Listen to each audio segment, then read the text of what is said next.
Very good morning to all the students of 8th class. बेटा हम आपके social science का चैप्टर 1 कंटिन्यू कर रहे हैं। आज का हमारा टॉपिक है British concept of Bengal. Alivardi Khan became the Nawab of Bengal in 1740। He was an able and diplomatic ruler. He disliked the activities of English. He was against the besieging of Calcutta by British. He died in 1756. Siraj-ud-Dawla became the Nawab of Bengal. Shaukat Jung, son of Ghasiti Begum, eldest daughter of Ali Vardi Khan, himself to be a Nawab as he got support of Diwan Raj Vallabh. Mir Zafar, the brother-in-law of Ali Vardi Khan, an army chief, also wanted to become the Nawab. All these under British patronage were feigning conspiracies. Nawab Siraj-ud-Dawla was annoyed due to the fortification of Calcutta by British. The British were trading in Bengal without paying taxes, and his had an adverse effect on royal treasury. The British did not give due respect and gift to Nawab. Enraged by the provoking activities of British, Nawab captured Qasim Bazar.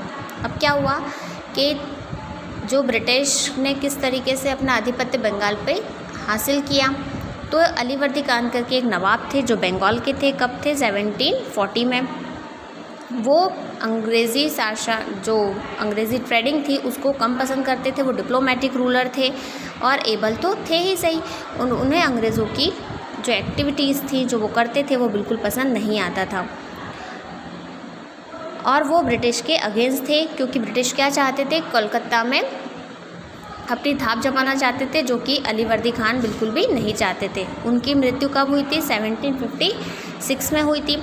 जब उनकी death हुई तो सिराज-उद-दौला को क्या बनाया गया? नवाब बनाया गया।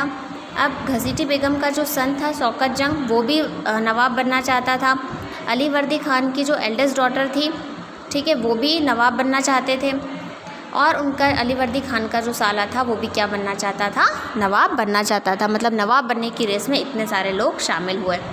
अब कहीं ना कहीं उनके बीच षड्यंत्र रचे जाने लगे नए नवाब को लेकर, और ब्रिटिश वहाँ बंगाल में बिना टैक्स पे क्या कर रहे थे?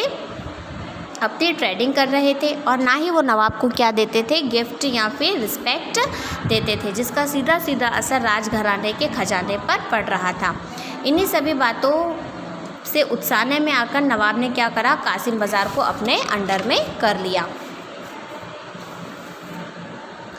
फैक्ट्री ऑन जून 4, 1756, तो कासिम बाज़ार की जो फैक्ट्री थी उसको अपने कंट्रोल में कर लिया। Now the nawab was on his way to Calcutta. Governor Drake left Kolkata with traders, women and children, and nawab to control of Calcutta on 22 June 1756। अब क्या हुआ? जब नवाब कलकत्ता की तरफ बढ़े तो वहाँ के जो गवर्नर थे ड्रैक, वो कलकत्ता छोड़कर चले गए, और वहाँ के बच्चे, वुमेन और नवाब ने वहाँ क्या कर लिया? अपना कंट्रोल अचीव कर लिया।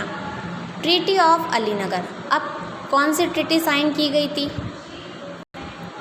After the fall of Calcutta, Robert Clive led an army to Bengal.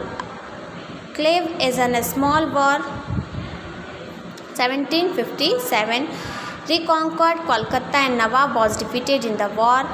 The British complained the Nawab to concede to their demand. अब क्या हुआ? एक ट्रीटी साइन की गई।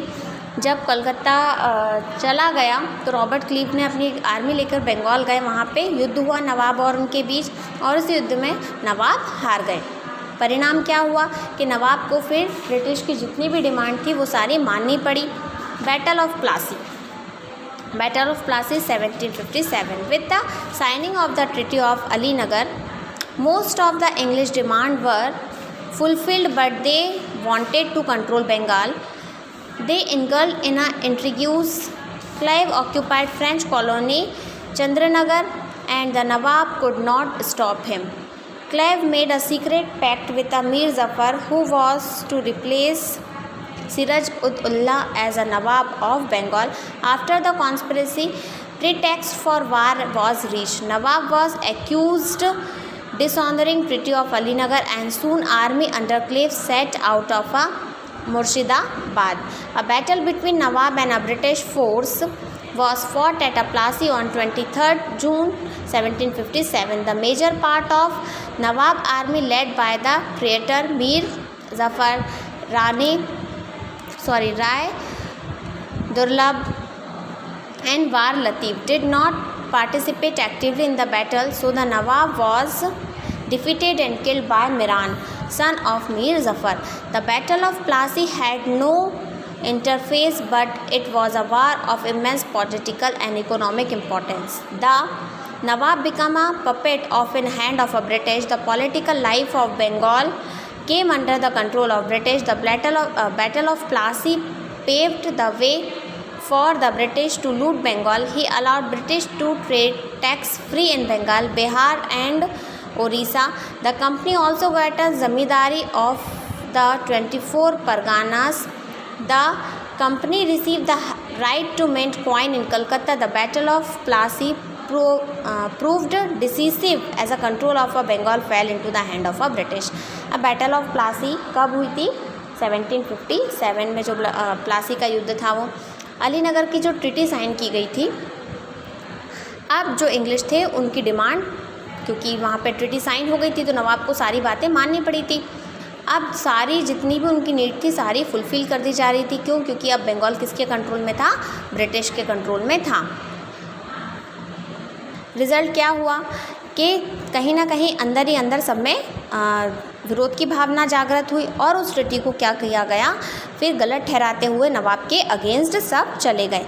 मीर ज़फ़र जो थे उनको रिप्लेस करने के लिए, मतलब सिराज-उद-दौला जो नवाब थे उनको किससे रिप्लेस करना था? मीर ज़फ़र से। ये सीक्रेट था किस किस का था? ब्रिटिश का था, जो गवर्नर था क्लीव उसका। और एक षड्यंत्र रचा गया जिसके तहत जो सिराज-उद-दौला है उनके अगेंस्ट सब चले गए और वो अलीगढ़ की ट्रीटी को नहीं मान रहे थे। फिर एक बैटल हुई ब्रिटिश और नवाब के बीच, जो कब हुई थी? 1757 में, that is battle of Plassey, जिसमें नवाब की आर्मी के जो मुख्यतर थे, जो लीड कर रहे थे, वो मीर ज़फ़र था, राय दुर्लभ था और वार लतीफ़ था। इन लोगों ने एक्टिवली पार्टिसिपेट नहीं किया क्योंकि ये लोग भी षड्यंत्र का हिस्सा थे, जिसकी वजह से वहाँ पे जो नवाब थे वो मारे गए। किसके द्वारा मारे गए थे? मीर ज़फ़र के बेटे के द्वारा मारे गए और वो लड़ाई वहीं पे हुई। बैटल ऑफ प्लासी जो था उसमें बहुत ज़्यादा, अगर हम कहें तो वो युद्ध सिर्फ किसके लिए था? पॉलिटिकल और इकोनॉमिक इम्पोर्टेंस के लिए था। अब जो वहाँ के नवाब थे वो कठपुतली बन चुके थे ब्रिटिश के और पूरा का पूरा कंट्रोल जो बंगाल का था ब्रिटिश के हाथों में जा चुका था। अब जो ब्रिटिश थे उन्होंने वहाँ पे लूट को भी लीगल मान दिया गया। वो टैक्स फ्री कर रहे थे, जो उनका बिज़नेस था, जो ट्रेडिंग थी, वो बिहार बंगाल कहीं पे भी टैक्स पे नहीं कर रहे थे। कोलकाता में कॉइन बनाना स्टार्ट कर दिया और इस तरीके से जो बैटल ऑफ प्लासी थी वो कहीं ना कहीं पूरी तरीके से परिणाम स्वरूप जो शासन था बंगाल का वो किसके हाथों में सौंप गई थी? ब्रिटिश के हाथों में सौंप गई थी। Battle of Buxar. After the Battle of Plassey, the company used a Mir Zafar as a golden sheikh into which they could dip their hand at pleasure. The treasury was empty. The demand of a company kept on increasing. The official and their agent exploited peasant and a craftsman and forced them to sell their good at a cheaper rate and thus made huge profit. The Nawab Mir Zafar did not get any opportunity to take decision in favor of his state interest as he was disposed of and his son-in-law Mir Qasim was made the Nawab of Bengal. अब क्या हुआ कि battle of Plassey के बाद जो मीर ज़फ़र थे उनका जो ख़जाना था धीरे धीरे क्या हो रहा था? ब्रिटिश के हाथ में गया और फिर वो धीरे धीरे ख़त्म हो गया। उनका पूरा ख़जाना ख़त्म होते गया। फिर जो कंपनीज़ थी उन्होंने अपने डिमांड्स बढ़ा दिए और जितने भी वहाँ पीजेंट वगैरह था सबको एक्सप्लॉइट करने लगे, फोर्स करने लगे क्राफ्टमैन वगैरह को कि उनको उनका जो गुड है, जो सामान है वो सस्ते दामों पर बेचना पड़ेगा ताकि वो क्या कर सके, अपना ज़्यादा प्रॉफिट बना सके, ज़्यादा फ़ायदा कर सके।